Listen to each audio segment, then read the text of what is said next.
Hey, good afternoon, all. We will start in another, 30 seconds or so. Close the door. See a few people coming in.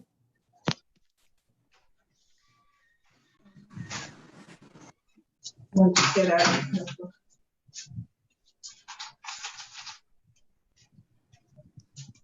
Okay, welcome everyone. A good day to all.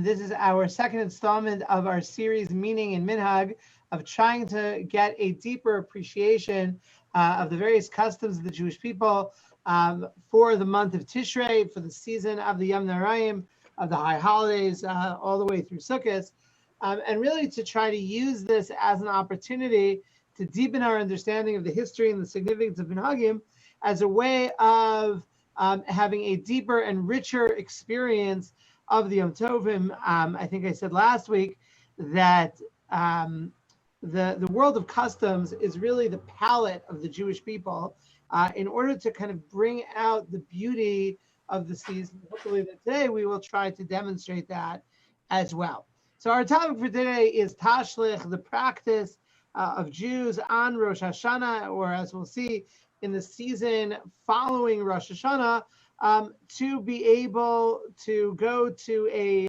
body of water. And we'll see that it really begins at the banks of rivers. And what goes on at the river itself is a matter of some discussion.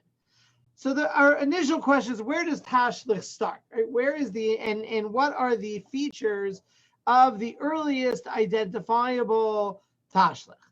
So probably one of the first, if not the earliest textual source for Tashlich is a very important collection of Ashkenazi customs called the Maharil.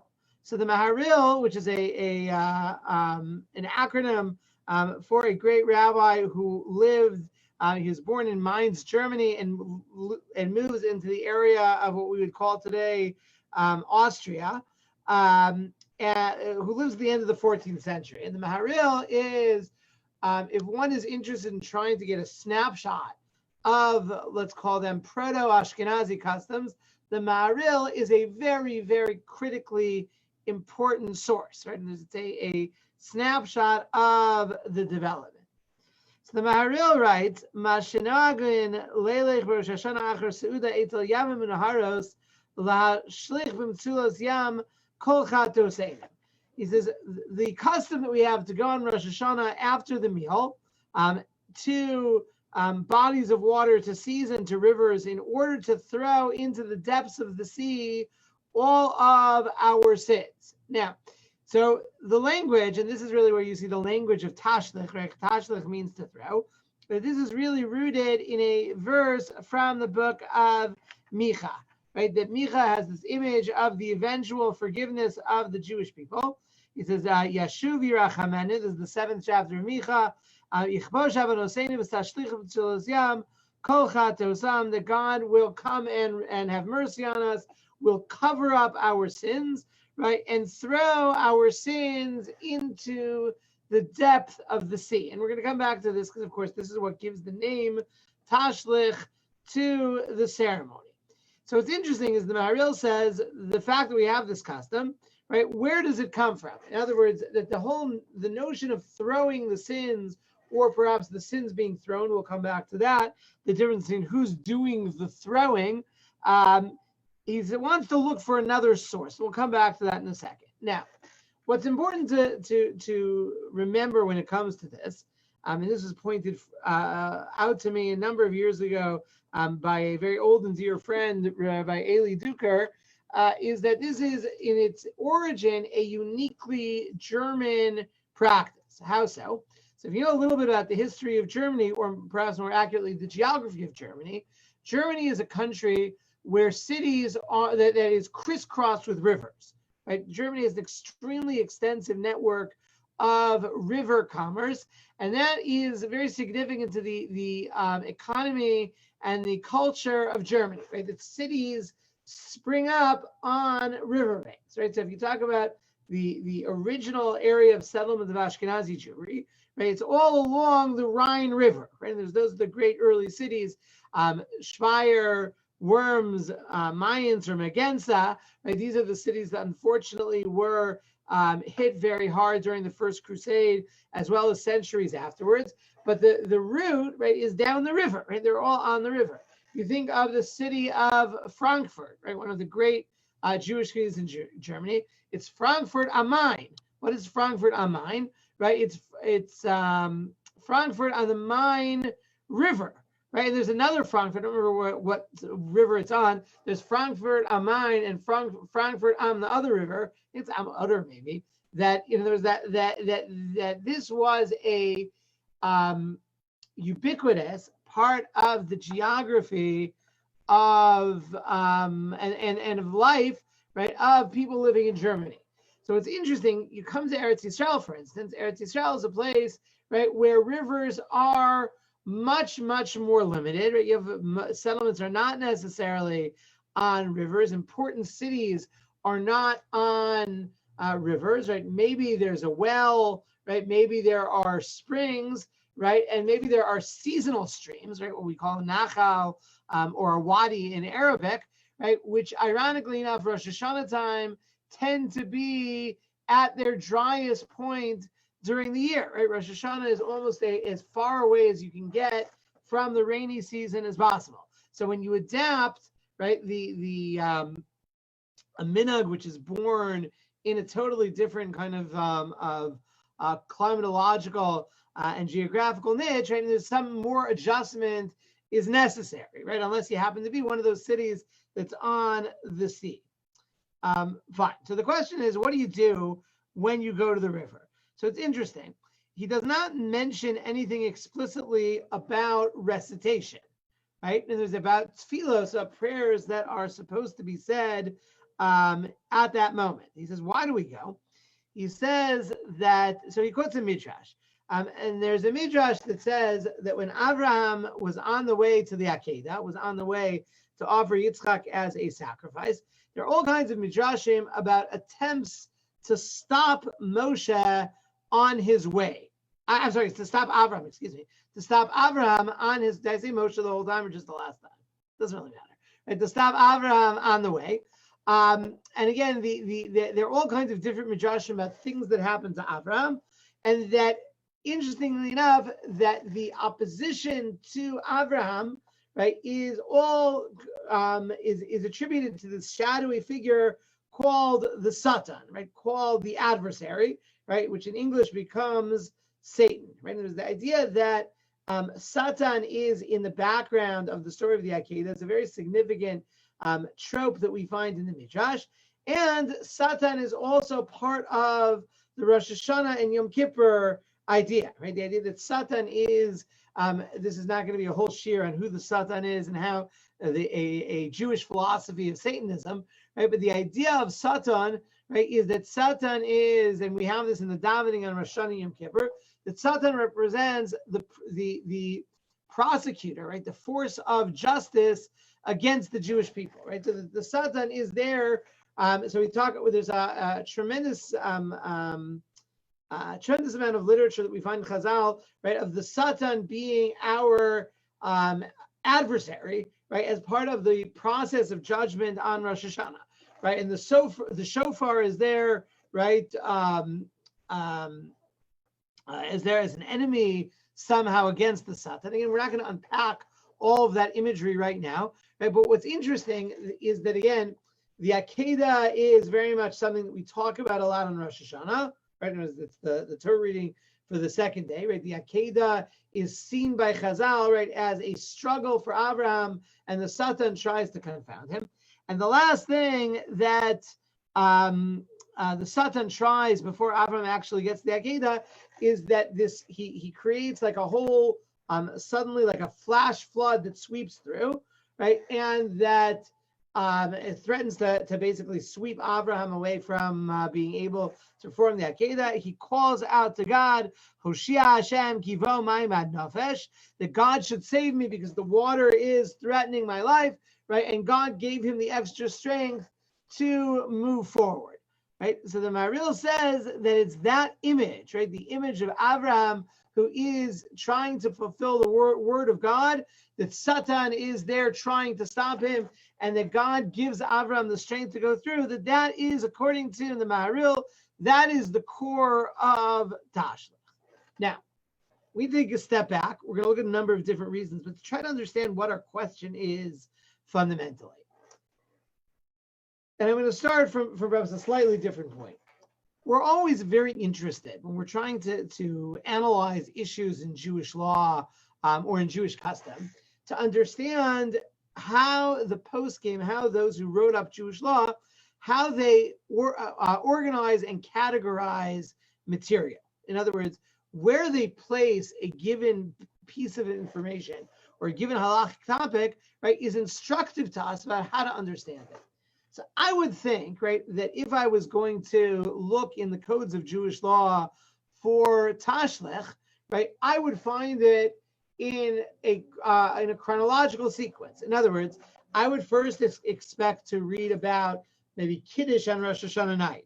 Then I would read about the mitzvah of shofar, right, that we do Rosh Hashanah in the morning. And then after the meal in the afternoon, right, that's when we get to a discussion of Tashlich. Everybody with me so far? Yeah? Good. Okay. Good.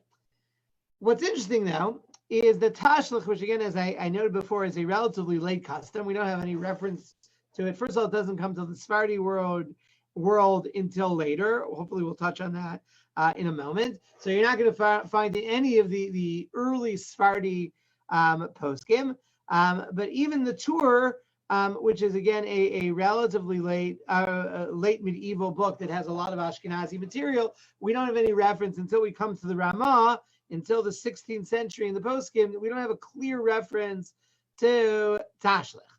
So where does the Ramah put it? So the Ramah puts it as a bullet point in the halachic discussion of the idea of simanim, right? The idea that on Rosh Hashanah, right, we eat symbolic food. Right? So everybody's familiar with this idea, which is a Talmudic idea, that on Rosh Hashanah, that we are supposed to eat various kinds of symbolic food. Right? Either they are symbolic because of their taste, sometimes they're symbolic because of their name, sometimes they're symbolic because of their shape or the way that they grow. Right? And that is part of the Rosh Hashanah experience. And the Talmud says in Krisos and in Harios, right? Berei Shasa Simana Milsehi. At the beginning of the year, symbolism is significant, right? That symbolism is important. The Ramah says, just like we eat symbolic food on the night of Rosh Hashanah, right? There is something symbolic about Tashlich. That if you want to understand the significance of Tashlich, the Tashlich also is part of this general rubric that we are attracted to things symbolic on Rosh Hashanah. So if that's the case, in other words, if to get a clear understanding of Tashlich and what we're supposed to be doing with it, where our thoughts and our feelings are supposed to be when we say Tashlich, so we have to answer the question first, what is the significance of symbolism, right? When we say that it's important to eat or to do symbolic actions on Rosh Hashanah, what does that mean? How do you understand that, right? What is the symbolism supposed to achieve? I'll throw it back to you.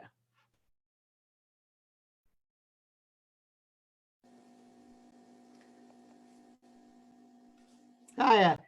Okay. Since we are human beings, I think we depend on senses a lot. Our senses, meaning. So it adds to our experience or to our the way we experience a holiday. God is a very abstract, and we need, I think, at least our rabbis thought we needed it to make things a little more mamish.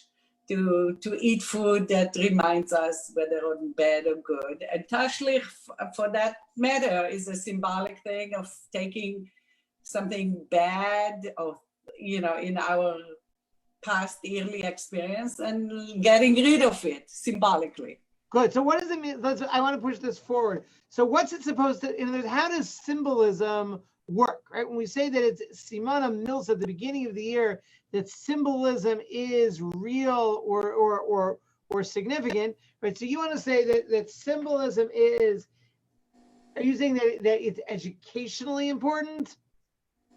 Yeah, yes, I think we say that if you do first, you'll end up also thinking it. Yeah. So, okay. Good. So one Judy. possibility the Chaya is saying is that the significance of signs is the signs are, and again, Shandel wrote to me directly in the chat. Shandel, I hope you're okay that I'm sharing this. That it is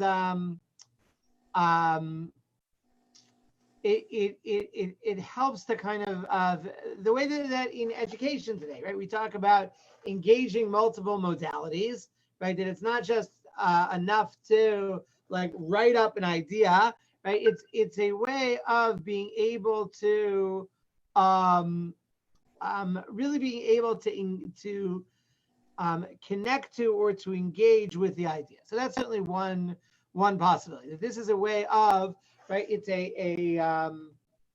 it's almost loved, like it's the idea that like a teacher will show a video in class, right, as a way of again trying to present it in a way that's going to get to you something else. So one possibility is that all of the simanim are a way of conveying ideas. Okay, good, Judy. I think symbols are reminders of things.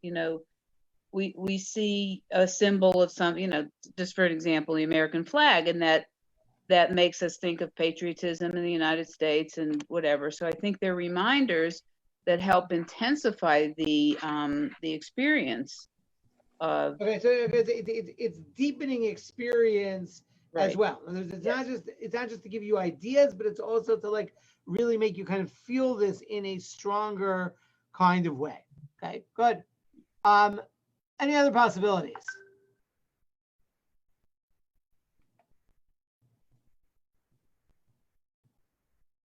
Okay, so let me throw two. So one is that these are, again, so until now we've kind of focused on it as how it impacts us. Alternatively, right, a siman can be a kind of prayer, right? And it's a unvocalized kind of prayer that you're offering this kind of as a way up to God. This is what we're asking God to do, right? And that somehow that there is a again, it's a different modality of prayer, right? Is that we're doing it not in a talking kind of way, right, but in an acting kind of way. And certainly when it comes, if you think about the simanim that we eat on the night of Rosh Hashanah, right, the common custom, although it's interesting, this is not explicit in the Talmud, right, but the common custom when it comes when you're eating the apple and honey or the pomegranates or whatever else you're eating, right, you make it explicit, right? The idea that the action is somehow connected to a tefillah. We're asking God for X, Y, and Z.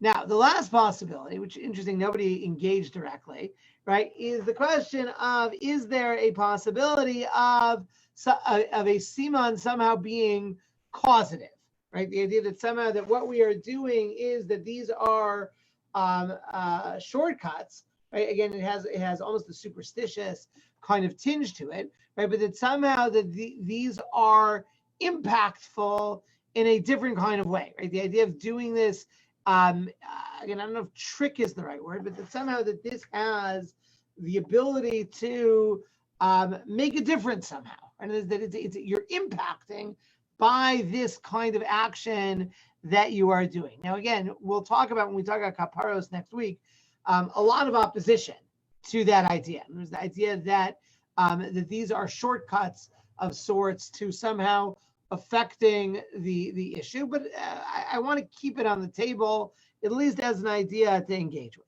Fine. So however we understand simanim, the Ramah certainly seems to see Tashlich in this side. So if that's the case, so according to the Maharil, right, what this is about, right, what the ceremony really is about is going back to connecting to Avraham and the Akedah, right? The idea that this is both a source of merit, right? That again, certainly we talk about it expressly in the davening on Rosh Hashanah, V'akedas Yitzchak Lazaro Shel Yaakov Hayom Tizkor, right? That we ask God that the merit of the Akedah, right, of Abraham and Yitzchak's actually willingness to be a participant in this call to the ultimate sacrifice is like our ace in the hole that we invoke on Rosh Hashanah, and perhaps is also an inspiration to us as well, right? The idea that we need to live lives, right, where we are nurtured by the value of the Akedah, right? So according to the Maharil, when you go down to Tashlich, you're supposed to be thinking about that idea, right? Thinking about the Avos, thinking about the Imos, thinking about where they come from. I almost wonder as well, some of you may be familiar with when we say Tachanun in Shul, right? So Tachanun is said in a quasi-prostrate position, right? You put your head down. Then there's a section that we say sitting up called Shomer Yisrael, right? Shomer Yisrael, Shmor Sheris Yisrael. Then the end of Tachanun, you stand up, right? And that's the last part of Tachanun. And you begin, V'anachnu lo neda ma na'aseh. We don't know what to do, right? And the way some of the commentators and the Siddur explain that is like by this point in davening, like we've tried everything, right? We sit, we stand, we've fallen prostrate, we've said different kinds of tefillos, and now we basically say to God, like, we've gone through everything, right? We've tried all of the different approaches. So this is maybe the last way that we, after the shofar, after the davening, right, that we once again deal with the Akedah. And what's interesting is that this imagery of the water connected to the Akedah is something which is focuses on the idea of what Abraham was able to achieve. So that's approach number one. Yeah, Janice, you have to, here, let me unmute you. Wait, whoa. You're still muted. Okay, so the problem I have with this is the imagery of Abraham going to Akedah. He was pursuing his ideal to go there during adversity. But when you go to Tashlich, there's no feeling of danger to doing the ceremony. The water is not threatening to you or to us. Right. So I don't see the parallel. Yeah. Right. So that the idea is that, again, that the water is supposed to be suggestive. Again, if you're familiar, if once one has that familiarity, right, with the with this midrashic image, right, then what you're supposed to do is superimpose that on the water, right? That the water is, now again, it doesn't have to be a one-for-one kind of ratio, which is true about symbolism in general, right? It's interesting, there's a whole discussion in, there was Jews in certain places in the time of the Rishonim that used to grind brick into charoses, right? Based on the idea of charoses is supposed to remind you of the bricks in Egypt, right? What better thing to remind you of a brick than putting brick into the charoses? And like, the point is not that on, the point is the idea of that there is something somewhat evocative rather than a one-for-one kind of ratio. And the idea is, again, that it's like the Maharil's understanding is that it is a thought picture, right? That when you go there, and again, he doesn't talk anything about davening. Interestingly enough, he explicitly says that one should not bring food to feed to the fish when you go to Tashlich. And again, and it's interesting, his assumption, he says, Lismoach Bahen, that he saw this as, why did people bring, so what do we see? Let me back up for a second. The Maharil assumed people are bringing food, that lots of people like to bring food to throw into the water, right? He did not see that in any way as part of the ceremony, right? That was what he used to do for fun, right? It's been a long yontif, right? You've been sitting in shul, you've been davening, you've been listening to shiur and whatever, right? So finally, at the end of the day, you want to enjoy yourself a little bit. What's more fun than feeding fish, right? So you go and you feed some fish. He says you shouldn't do that, right? So that what he sees as the essence is leilech eitzel yamim unaharos. It's the act of going to the water, right? That he sees as the core of it. He says once you're at the water, right, that's what you're supposed to think about. Now, so you're saying that we don't need to put the bread in the water. It's just superfluous. It's something that developed later on in the tradition. So again, it's interesting. it's in terms of developed later on, ironically enough, it's actually very early. In other words, the Maharil was already familiar with the idea that people did that. His understanding, and I just want to say that not everybody understands it that way, his understanding is that it was superfluous as far as the ceremony was concerned, and he felt it was halachically problematic, right? Either because of carrying things for no reason, right? Or because that actually on Shabbos and Yontif, there's actually a prohibition of feeding animals that do not depend on you for their sustenance, right? So there's a whole question whether it's even allowed at all, right? And again, it's ironic today, many people have the assumption that that's like kind of the core of the whole thing, right? Is the throwing, right? But that's something which is certainly, if you look at the bedrock level, is not necessarily there. Okay, possibility number 2.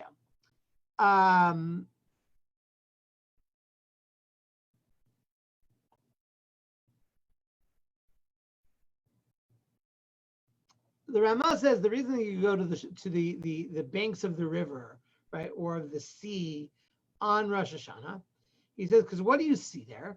He says that this represents kind of the interplay of earth and water, right? Again, if you remember the way the Torah describes creation, right? The Torah talks about, again, whatever exactly this means, that creation begins with the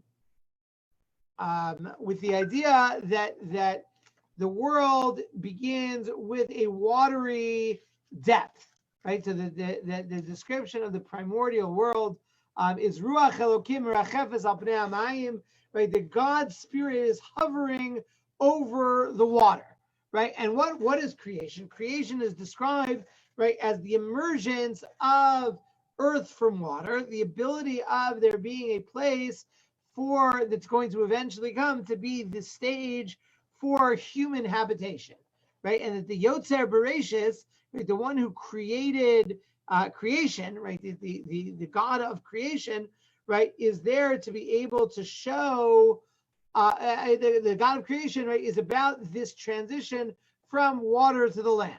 Now again, one of the meta themes, so the Maharil understands, right, Tashlich through the lens of the Akedah Midrash. The Ramah says if you want to understand it, or perhaps a different way of understanding, right, and that, which is again really interesting, the idea that Tashlich, which kind of forces us out into nature, right? The truth is, right, most of our religious life does not take place in nature, right? It takes place in the shul, it takes place in the home, it takes place in the base medrash, right? We're not really generally like connecting to the natural world. And the truth is, part of that has to do with the fact that there is something very pagan about the fusion of religion and nature. And again, certainly in the time of Tanakh, there was a fear of that, right? You're not supposed to plant trees next to an altar. You're not supposed to, the way the Torah describes it, worship God on every hill and under every leafy tree, right? The idea that that's not, you get sucked into the world of pantheism by doing that. However, the Ramah says that this custom, again, a much later development, right? He says, Lasum kol echad al nafsho inyan brias ha'olam. So the Ramah writes in the Torah Sa'olah that the point of Tashlich is for everyone to think about the idea of creation. And wherever you go for your Tashlich, right, that connection, whether it's a river, right, whether it's that thing in the yard of yeshiva that they open up and I think they dump fish into it, that well in front, right? Or you go to the Minhag, wherever it is that you go for Tashlich, right? The symbolism that you're supposed to think about is the idea of creation, right? Which again is actually a very important theme in one of the very significant chapters of Tehillim that we recite over the course of Rosh Hashanah, right? A very much a Rosh Hashanah themed chapter of Tehillim. Let's put this on the screen for a second. Hold on.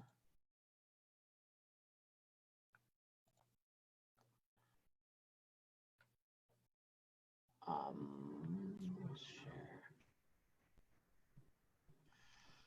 Right, so this chapter of Tehillim says as follows, right? David Mizmor, LaHashem Artzum Loach, Tevel V'Yosheveva.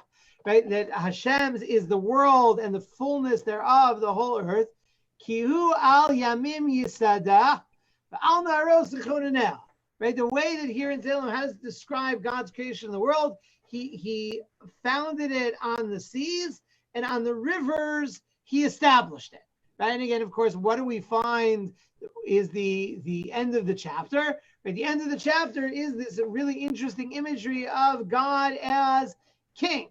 Right, Vayovo Melech HaKavod, Mize Melech HaKavod, Hashem Tzvakos Hu Melech HaKavod Tzela. The Lord of Hosts is the King of Glory. Right, so it's interesting, and again, that we can spend the whole shir developing this as a Rosh Hashanah idea, but the idea of God as creator, and that there is that's part of our idea of God as king, right? God made and God reigns, right? That is very much a Rosh Hashanah kind of idea, right? So again, let's go back to what we started with, right? The idea that that Chaya mentioned, right? The idea that part of the purpose of particularly symbolic minhag, right, is that it's an opportunity to be able to take a concept and convey it in a more sensory kind of way. I think as Shandel put it, right, to engage other senses. Right, so here are those same ideas that we were thinking about Rosh Hashanah and Shul, right? And we were thinking about the idea of God as creator. Hayom Haras Olam, today is the conception of the world. Right, we talked about the idea of God as king. We're going to actually stand on the banks of the river, right? A place where we can think about those fundamental, primal ideas of God as creator by seeing kind of this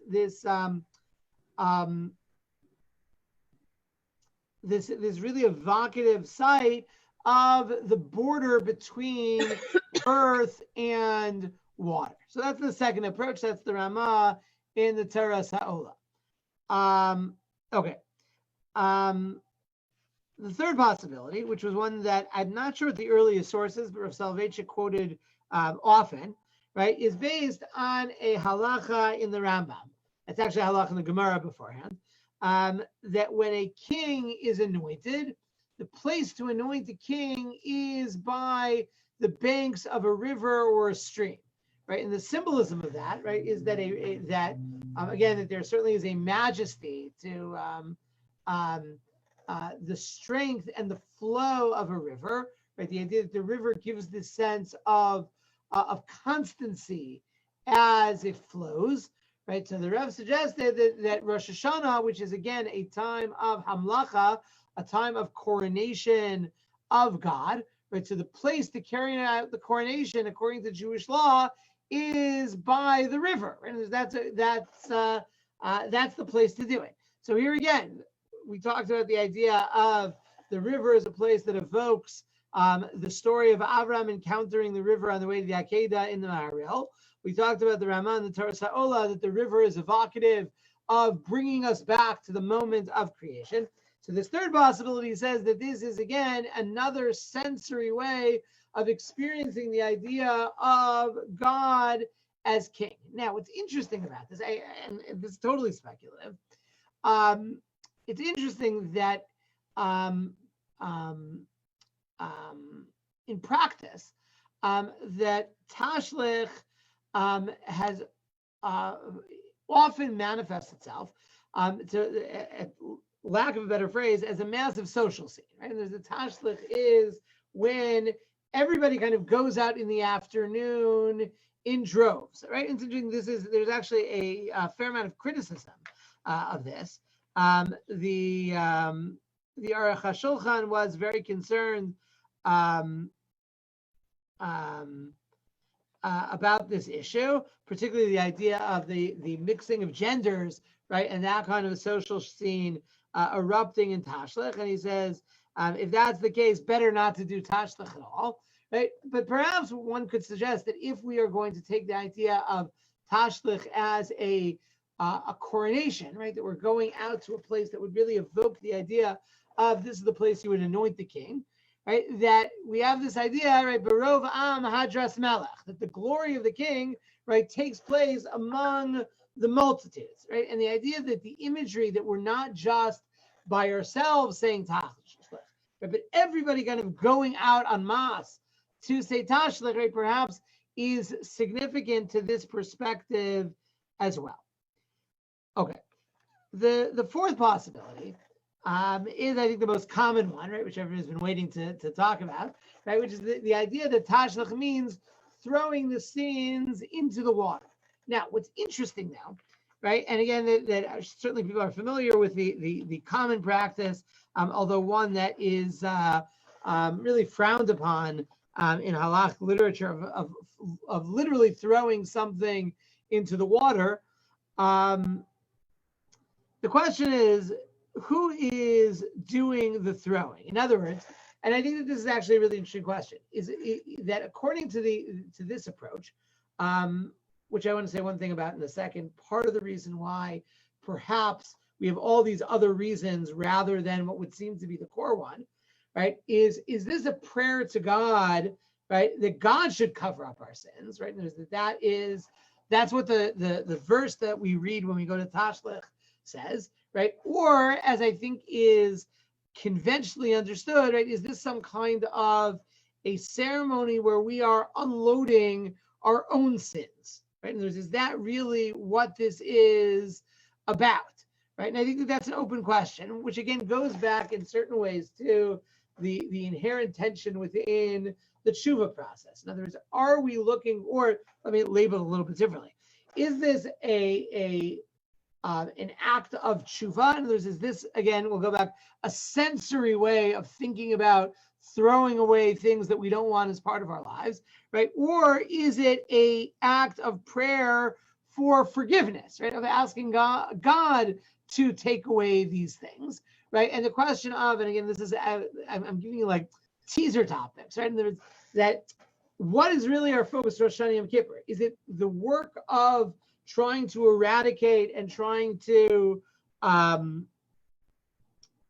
resolve, right, our mistakes and our failings and our sins, right? Or is it asking God of basically saying, look, like I can't do this by myself, right? I need you to help me, or to take away, or to give me forgiveness in this process, right? And again, it's interesting, you talk about the nature of tshuva, right? That we actually, when we talk about national tshuva, right, God and the Jewish people, right, we have this really interesting tension, right? That we have different psukim, right? In the end of Eicha, right, we say Hashivenu Hashem Elecha V'nashuva, right? We say, God, bring us back, and then we'll return. In other words, like, you've got to do, right, the ball's in your court, right? You have to do the opening moment in in doing this, right? At the same time, right, we have another pasuk in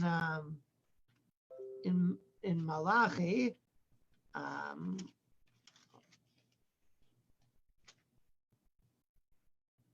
No, I'm sorry, in Hosea. Actually, in the oh no, hold on, I'm sorry, hold on a second.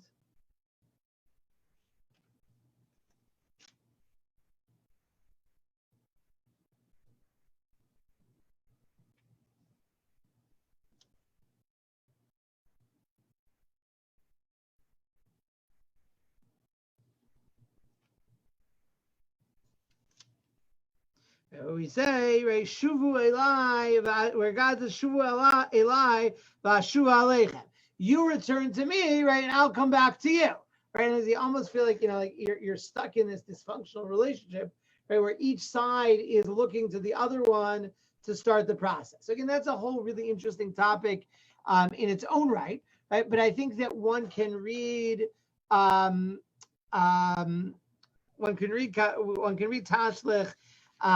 certainly in that way, right? And is it if we're going to focus on the sins, is it us giving up our sins or asking God to take away our sins? And again, perhaps I'll have a chance to discuss that dynamic at another time. Okay. I want to just quickly touch on a couple of other aspects, and then I want to come back to Shandel's point because it really helps us in the end of bringing us to next time.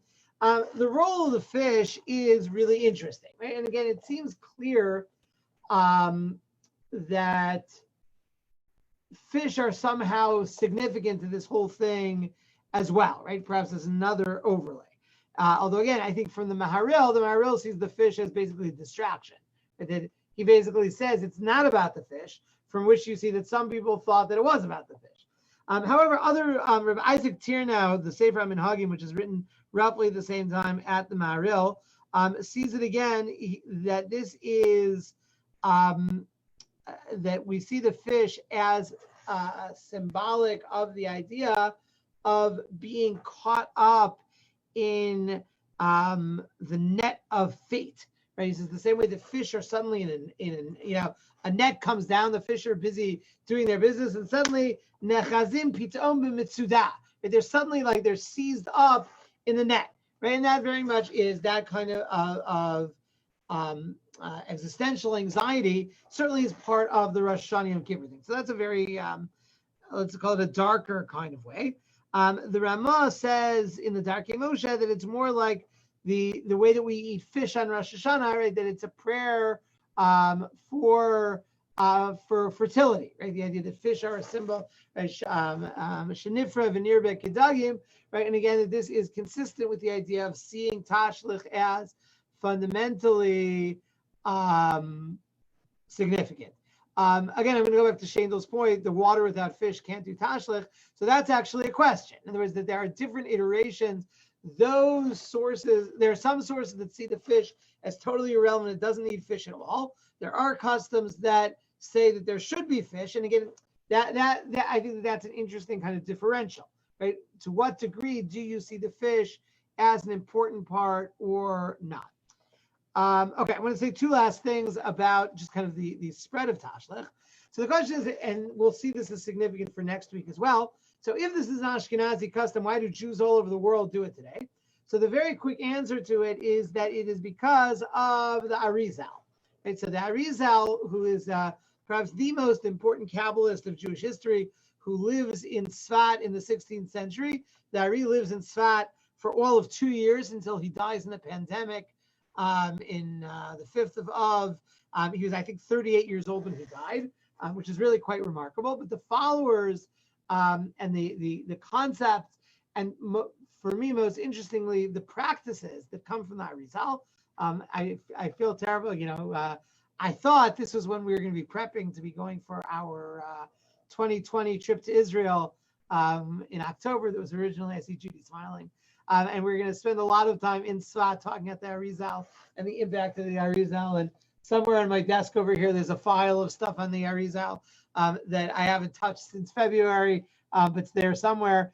When the Arizal put his seal of approval on a practice, right, it spread right together with his teachings, right? So the Arizal took this Ashkenazi practice to date of Tashlich. The Arizal felt that Kabbalistically it was very significant, and it spreads all over the Jewish world, right, and becomes co-opted by communities, right, throughout the Sephardic world that never heard of this practice before, right, because of the imprimatur of the Arizal.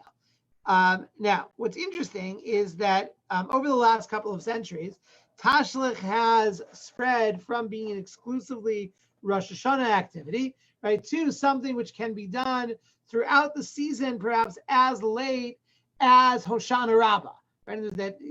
That some of that may have to do with places that didn't have rivers, right? And that not every, right, as this spread out of its original German context, it doesn't necessarily work, right? And certainly today in, many places in the world where, like, first of all, you ask people, where does your water come from? You shrug, right? It comes from the tap, right? Nobody knows where the water comes from to start with, and you may live miles and miles and miles away from any kind of source of water. So that may be part of it. It also may reflect certain changes in how davening on Rosh Hashanah went down, right? So it's interesting. The tour in the beginning of the laws of Shachar and Rosh Hashanah starts off by saying Shacharis mashkim lebeis hamedrash, that in the morning of Rosh Hashanah you start early in the morning, right? And this is one of the days historically when Ashkenazi Jews started davening really at daybreak, right? So when you do that, right, and there's even when saying a very, very long davening, right, and there's if you start, right, so we, in a normal year, we start in Polythetic at 8 o'clock in the morning, right? So if you dial that back to 6 o'clock in the morning, right, which was, again, the original practice when Tashlich first started, right, you probably have a much longer afternoon left, right? There's more time to trek down to the river, right? Over time, people starting the davening later, right? Also, again, with the development of different kinds of chazanas and things like that, right? Where people of many ages here, probably some of you might remember davenings where davening Rosh Hashanah could go to 3 or 4 in the afternoon, right? Depending on who's up there at the Amud, right? How long it could take, right? So almost and again, that you have that by some Hasidic groups, particularly with Rebbes, right? That there are, that they're blowing shofar at like 5 o'clock in the afternoon, right? They're still it's a much longer davening, so you need more time to do it. And it's actually very interesting.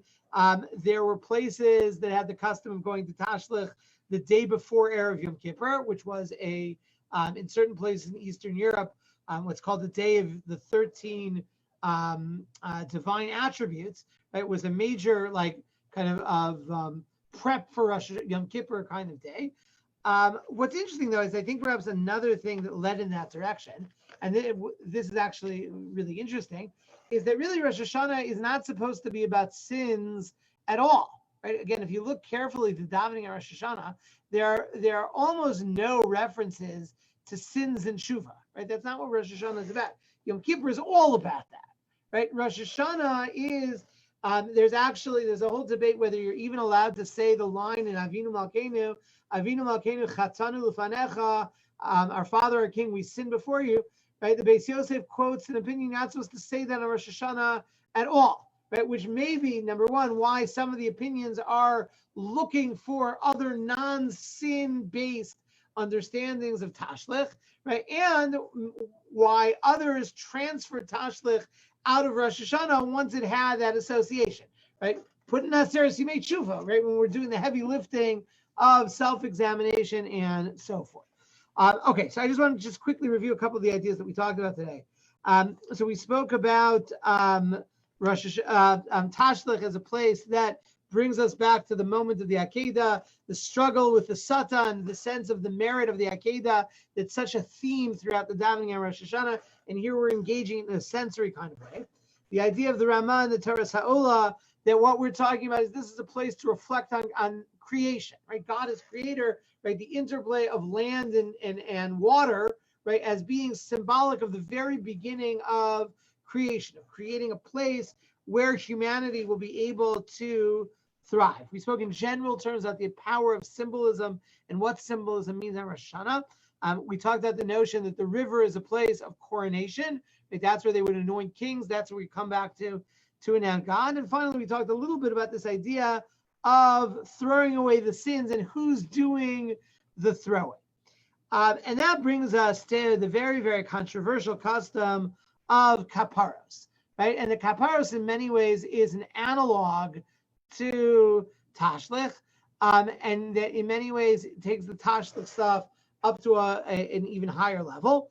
And it's possible, we'll start with this next time, that kaparos and Tashlich may share a common minhag ancestor. In other words, the idea that these are, kind of, I don't know, like birds and dinosaurs, right? And they all started from the same place, right? And developed differently. And we'll see that there are elements of the controversy over kaparos that are going to carry back to Tashlich as well. So God willing, we will start with that next week. Rabbi? Yeah. Hi. So I had a question about the relationship between the development of Tashlich and the loss of the ability to do the red heifer. So with the red heifer, you would throw it was a communal throwing away the sins. Yeah, I think you mean the Eglah Arufa? Yeah, right. Yeah, when threw away the sins, but it was a communal thing, and then it seems like the people needed an opportunity to throw away the sins, so they developed Tashlich. The only thing I would say is, but it's not a communal thing, and we don't do it as a synagogue or as a group of people. We do it as an individual. Again, so Eglah Rufa is a very specific, it's only in this very unusual circumstance of finding a dead body.